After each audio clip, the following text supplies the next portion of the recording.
Terima kasih pemirsa, Anda masih bersama kami dalam iNews Prime bersama saya juga, Fani Imaniar. Pemirsa, seorang wanita Parubaya ditemukan tewas di kamar rumahnya di perumahan mewah kawasan Kapuk Muara Penjaringan, Jakarta Utara pada Rabu malam. Belum diketahui pasti apa penyebab dari kematian korban, namun polisi menemukan sepucuk senjata api di lokasi kejadian.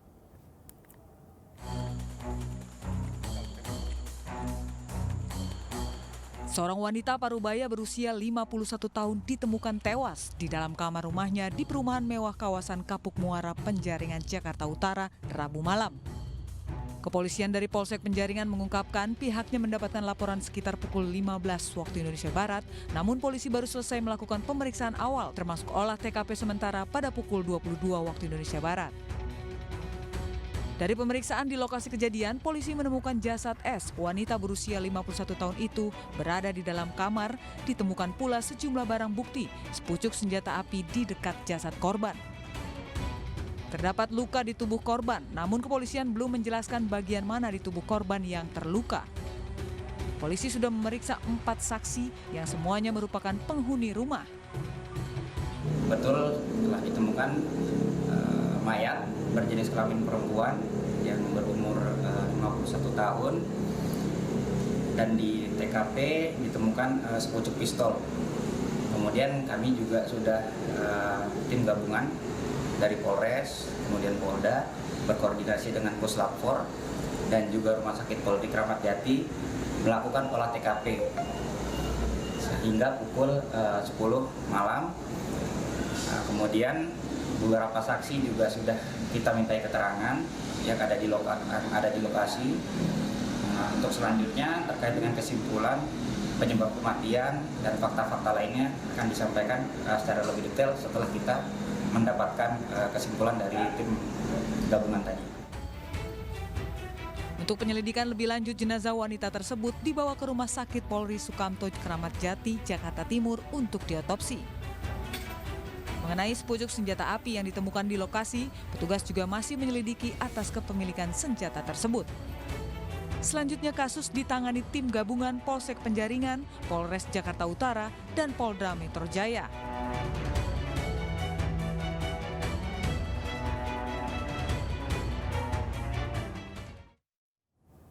Sementara itu pemirsa, kasus dugaan penyerobotan tanah yang dilaporkan oleh Bribka Madi terus bergulir. Didampingi tim kuasa hukum Bribka Madi atau didampingi oleh tim kuasa hukumnya, Bribka Madi mendatangi Polda Metro Jaya untuk kembali mengusut laporannya di tahun 2011.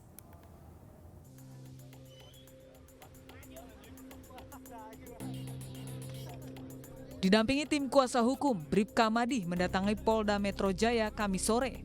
Kedatangan Bribka Madi ini untuk kembali mempertanyakan laporan atas kasus dugaan penyerobotan tanah yang telah ia laporkan sejak tahun 2011 lalu. Menurut tim kuasa hukum, pihaknya baru menerima surat perintah dimulainya penyidikan atas laporan tahun 2011 tersebut dari penyidik. Tim kuasa hukum Bribka Madi juga mendesak polisi untuk segera mengeluarkan surat pemberitahuan perkembangan hasil penyelidikan. Ya mohonlah, dikawallah kejoliman yang menimpa hak orang tua. Nanti masalah yang berikutnya, mohon maaf, ini saran masukan dari saudara-saudara, rekan-rekan, abang-abang, empu apa segala macam berkaitan dengan pendampingan. Nah, dan alhamdulillah dalam hal ini ya jangan sampai kita mengganggu Polda Metro Jaya nih ya. Sedang berjalan, ternyata kami belum pernah mendapat apa-apa. SP2HP baru hari ini kita minta, bahkan kita hari ini minta kepada Dirkrimum untuk mengeluarkan SP2HP. Jadi kalau sudah berjalan, kepentingan daripada penyidik menyampaikan bukti-bukti material kepada kita. Ya, setelah ada LLP, kemudian ada SPDP, baru kita kemudian harus mendapatkan SP2HP. Ya. Pak Madi ini udah berjuang. Bahkan dalam perjuangannya dia harus dipukulin. Ya Allah. Ya, tanahnya harus diambil. Ya, ini polisi loh. Beliau ini polisi. Dari sebelum jadi polisi. Dari sebelum menjadi polisi tanahnya sudah diambil sama orang, Sampai kemudian jadi polisi. Sampai dengan jadi polisi juga masih tetap diambil sama orang. Upaya mencari keadilan. Rencananya besok Bribka Madi bersama tim kuasa hukum berencana melaporkan pejabat Polda Metro Jaya yang dianggap melanggar kepatutan dalam proses laporan kasus ini ke Bid Propam Polri. Ini saksi Bapak ini. Saya saksi data korbannya langsung. Lagi sakit katanya. Drama polisi peras polisi terkait sengketa lahan ribuan hektar di Jatiwarna, Bekasi, Jawa Barat milik orang tua Bribka Madi sempat viral. Madi yang kesal lahannya sudah menjadi sebuah perumahan, mendatangi perumahan tersebut dan marah-marah karena tidak terima lahannya diserobot. Alih-alih ingin menyelesaikan kasus dengan melaporkan ke polisi, Bribka Madi diduga malah diminta uang sebesar 100 juta rupiah oleh oknum polisi. Setelah dikonfrontir terkait pengusutan sengketa tanah milik orang tuanya, keterangan Polda Metro Jaya dan Bribka Madi justru berbeda. Meski demikian, kasus ini terus bergulir.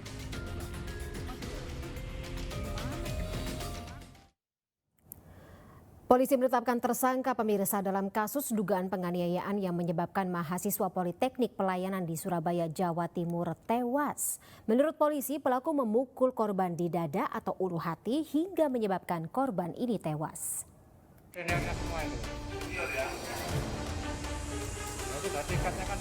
Satreskrim Polrestabes Surabaya menetapkan 1 orang tersangka dalam kasus dugaan penganiayaan yang menewaskan seorang taruna Politeknik Pelayaran Surabaya, Jawa Timur. Tersangka berinisial AJP, 19 tahun yang merupakan senior korban. Menurut polisi, pelaku memukul korban di bagian dada atau ulu hati hingga korban tersungkur dan tewas. Namun polisi masih menyelidiki motif penganiayaan tersebut.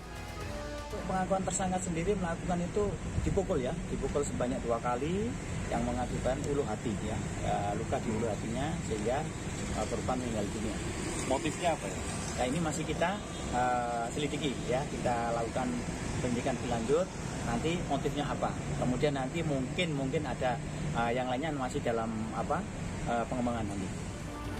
Terkait kasus ini, pihak kampus mengutuk keras aksi kekerasan dan akan memberikan sanksi tegas kepada pelaku. Kalau memang dari sisi aturan pendidikan dan arahan dari Kepala Badan Pengembangan Sumber Daya Manusia Perhubungan sudah jelas mengutuk keras, sekali lagi mengutuk keras tindakan-tindakan kekerasan itu. Dan sebelumnya Muhammad Rio Ferdinand Anwar ditemukan meninggal dunia di kamar mandi kampus Politeknik Pelayaran Surabaya.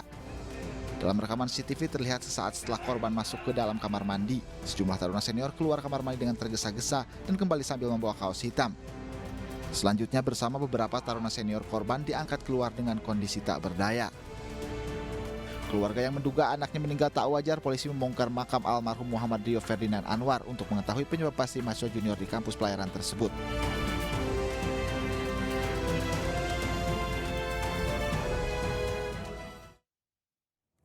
Kita beralih ke informasi lainnya pemirsa, seorang guru agama sekolah dasar negeri di kawasan Durensawit, Jakarta Timur diduga mencabuli muridnya. Terduga pelaku telah diamankan ke Mapolres Jakarta Timur untuk dimintai keterangan.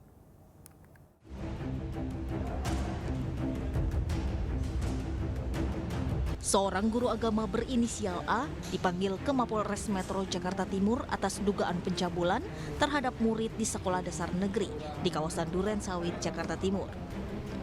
Polisi juga memeriksa sejumlah saksi, yakni guru, kepala sekolah, dan orang tua murid. Terduga pelaku merupakan tenaga kerja honorer. Suku Dinas Pendidikan Wilayah 1 Jakarta Timur masih menunggu hasil dari pemeriksaan terhadap terduga pelaku dan saksi. Sudin Pendidik Jakarta Timur baru mengetahui kasus ini Kamis pagi setelah mendapat laporan dan belum mengetahui secara rinci apa bentuk pencabulan yang dilakukan. Saya juga baru dapat informasi tadi pagi, guru kami sudah berada di Polres dan 3 guru kami, 3 guru kelas 1, siswa 4 dan orang tua murid 4 akan hadir di Polres sesuai dengan panggilan Polres Jakarta Timur. Mungkin untuk kejelasan dan kelanjutannya mungkin setelah dari hasil dari Polres. Diketahui aksi dugaan pencabulan ini terjadi pada pekan lalu. Kini kasusnya ditangani Unit Pelayanan Perempuan dan Anak Polrestro Jakarta Timur.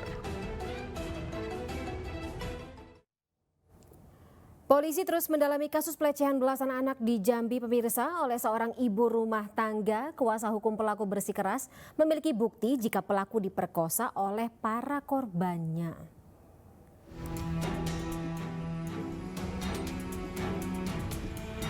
Tim pengacara YS, ibu muda tersangka pelecehan seksual 17 anak di Jambi, mengklaim memiliki bukti kliennya telah diperkosa oleh para korbannya. Kuasa hukum pelaku mengatakan, peristiwa itu terjadi saat sang ibu muda tersebut tengah menyapu di halaman rumahnya. Tiba-tiba disergap oleh 8 anak dan dibawa ke dalam kamar lalu diperkosa. Terkait dugaan pemerkosaan ini, kuasa hukum mengaku telah melayangkan laporan ke Komnas Perempuan untuk melakukan pendampingan terhadap ibu muda tersebut. Pihaknya pun kini masih menunggu dan mengumpulkan bukti. Kita mempunyai bukti pada saat yang anak yang 8 orang ini masuk, ada juga saksinya, dan juga kita mempunyai bukti bahwa tangan kanan kiri dia ini bekas pegangan, bekas cakaran, dan itu sudah divisum. Terkait dia dilapor ini, kita semaksimal mungkin untuk mengumpulkan alat bukti dan saksi-saksi yang ada. Mudah-mudahan nanti terbuka fakta apa sebenarnya yang terjadi. Sementara itu hingga saat ini pelaku pelecehan seksual terhadap belasan anak tersebut masih dalam observasi di Rumah Sakit Jiwa Jambi. Pelaku ditangani oleh 4 dokter spesialis kejiwaan dan 2 orang psikolog.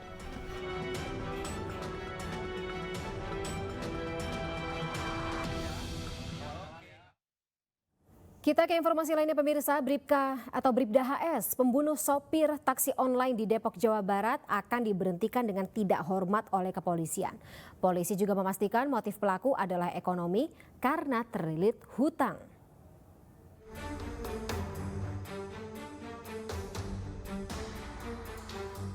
Anggota Densus 88 Bribda HS telah ditetapkan sebagai tersangka atas kasus pembunuhan terhadap sopir taksi online SRT pada tanggal 23 Januari 2023 lalu. Bribda HS juga telah ditahan dan dijerat pasal 338 KUHP tentang pembunuhan dengan ancaman 15 tahun penjara. Juru bicara Densus 88 Kombes Aswin Siregar mengatakan tersangka HS sedang dalam proses pemberhentian tidak hormat atas pelanggaran disiplin dan kode etik yang dilakukannya.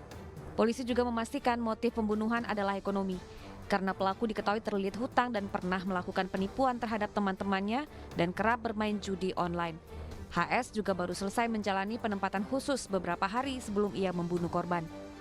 Sebelumnya 23 Januari 2023 lalu, warga perumahan Bukit Cengkeh 1 Cimanggis Depok dihebohkan dengan adanya penemuan seorang pengendara mobil yang tewas ditemukan di samping mobilnya. Usai ditemukan, polisi langsung melakukan olah tempat kejadian perkara dan memeriksa sejumlah saksi. Dari hasil pemeriksaan terdapat luka sayatan benda tajam pada tubuh korban. Tim Liputan iNews melaporkan. Pemirsa, Menteri Komunikasi dan Informatika Johnny G. Plate mangkir dari pemeriksaan Kejaksaan Agung dalam kasus dugaan pengadaan BTS Kemenkominfo. Sesaat lagi informasinya kami hadirkan.